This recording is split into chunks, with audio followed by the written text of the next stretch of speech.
my name's Scott. I'm just about to do a postural analysis on my wife Kelly. Now Kelly's a 43-year-old fit female who is a childcare worker. So previous history is never has injuries and generally goes to the gym just to do general fitness, so is in good shape as well. So if I can just get Kelly to be nice and relaxed and just stand shoulder width apart, just a nice relaxed way.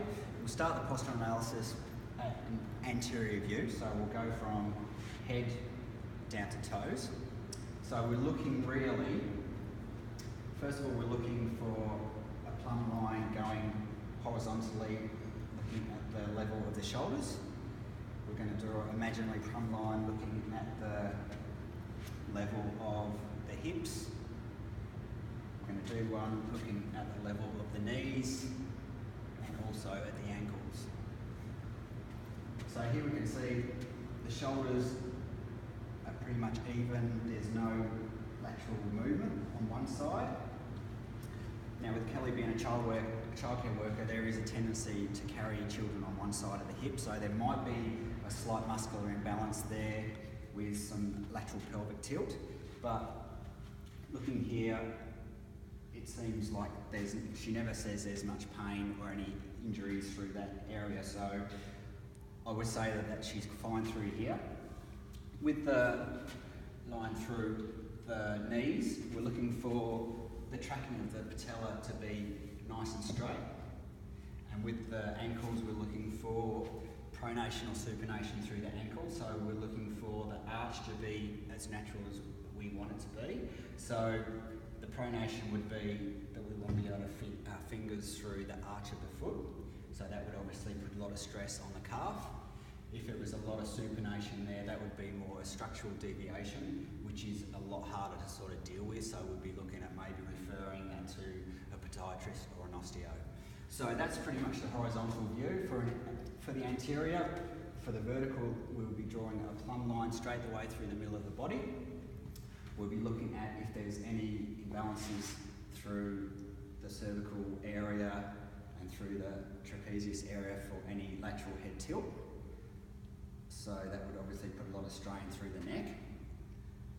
We would also be looking at, through the front, if there's any lateral deviations through the shoulders. And then we would look laterally from our lateral view. So we've done the anterior view, so we would then go to the side and have a look through the lateral view. So we'd be drawing an imaginary plumb line through the ear, shoulder, hip, knee and ankle. So in this view we'd be able to see if there's any forward head carriage, which would also be a lot of tightness through the neck. We'd be looking for, if she was against the wall, any of the flat back sort of syndrome. So that would obviously look at a posterior or anterior pelvic tilt. We would be looking at also through here that the line is going through all the way to the bottom.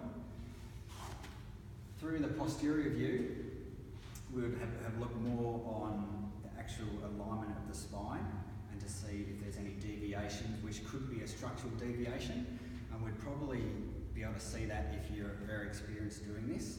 So if I could just get Kelly to just lean forward and touch her toes really slowly, and obviously if there was no singlet, you would be able to see any deviations or movement within the spine and palpating through with your fingers as well. Okay, so just come up slowly again. So when she comes back into a normal standing position, we can also see the scap to see if there's any wing scap sort of look here as well. Now, judging by this, there is none, but in this sort of standing motion, you can see if the scap is coming out too far. We can also have a look at the hip. It's pretty similar to what we would see in the anterior view, whereas obviously we can't see the scap deviations or the spinal variation as well, the imbalance through there. We would also be able to see if any lock knees, so too much straight knee, which obviously would be a lot of stress through the hamstrings and the calf. And we can also see from the posterior view